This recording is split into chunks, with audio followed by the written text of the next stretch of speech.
Assalamualaikum warahmatullahi wabarakatuh. Waalaikumsalam warahmatullahi wabarakatuh. Perkenalkan, nama saya Kiswa Yudi. Saya dari Teknik Elektromedik ingin presentasikan tentang makalah yang berjudul Karangka Karangan. Ya, next, langsung next aja gini.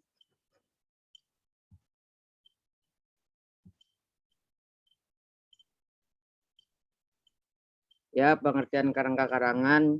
Karangka Karangan adalah rencana teratur tentang pembagian dan penyusun gagasan. Kerangka karangan merupakan suatu rencana kerja yang membuat garis-garis besar dari suatu karangan atau tulisan yang akan ditulis atau dibahas. Susunan sistematis dari pikiran-pikiran utama dan pikiran-pikiran penjelas yang akan menjadi pokok tulisan atau dapat juga didefinisikan sebagai suatu metode dalam pembuatan karangan, yang mana topiknya dipecah ke dalam sub-topik dan mungkin dipecah lagi ke dalam sub-topik yang lebih terperinci. Next.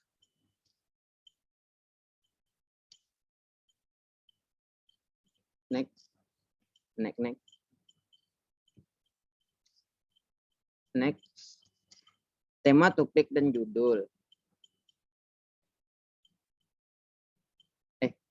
Kembali lagi, sekali lagi. Jangan undur. Terlalu.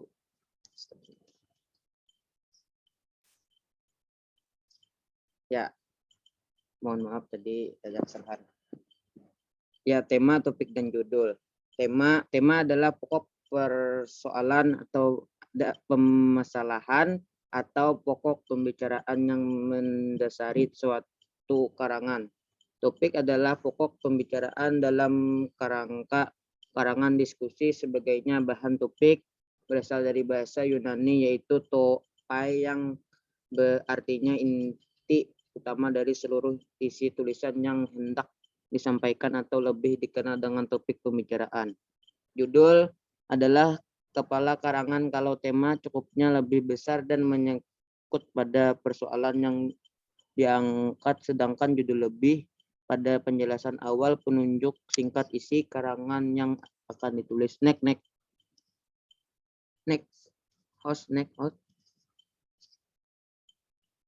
Abstrak dan kata kunci. Abstrak adalah ringkasan tulisan. Dengan membaca abstrak, orang akan tahu isi secara singkat karya ilmiah tersebut. Oleh karena itu, dalam abstrak harus tercakupi seluruh bagian isi karangan. Dari pendahuluan sampai penutup ada alasan, permasalahan ilmiah, pustaka, metode, hasil pembahasan, simpulan untuk artikel ilmiah dari hasil penelitian, latar belakang, permasalahan, pembahasan, dan penutup untuk artikel ilmiah yang bersifat konseptual. Penekanan isi abstrak ada pada hasil pembahasan. Pada umumnya abstrak disajikan dalam suatu paragraf dengan menggunakan tidak lebih dari 200 kata. Next.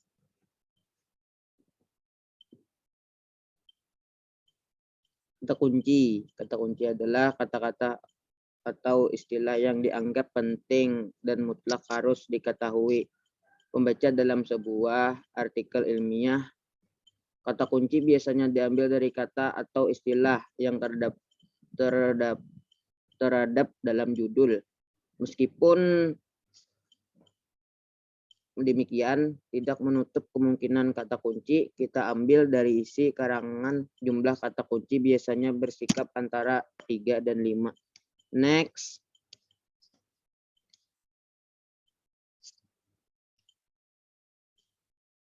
Tujuan penulisan.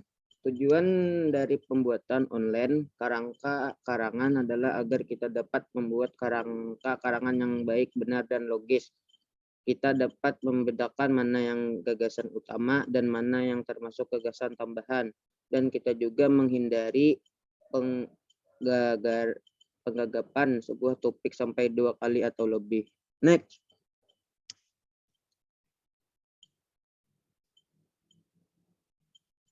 Next. Abdul Alim. Ya. Sumber dan bahan penulisan.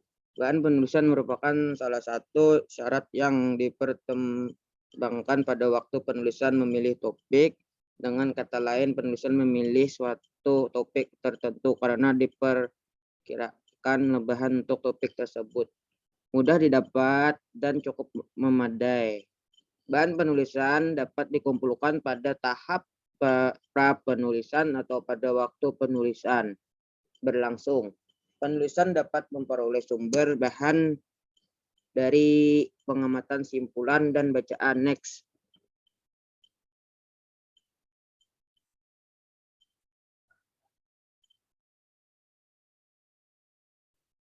Next. Langkah-langkah penyusunan kerangka. Langkah-langkah menyusun kerangka langkah-langkah menyusun kerangka karangan. Langkah-langkah menyusun kerangka karangan adalah sebagai berikut. Ya. 1. Menentukan tema dan judul. 2. Mengumpulkan bahan. 3. Menyeleksi bahan. 4. Membuat kerangka karangan. 5. Menggambarkan kerangka karangan. Next. Terima kasih. Ya, itu saja, sekian dari saya presentasi. Mungkin teman-teman sudah mengerti atau yang tentang materi ini. Ya, terima kasih.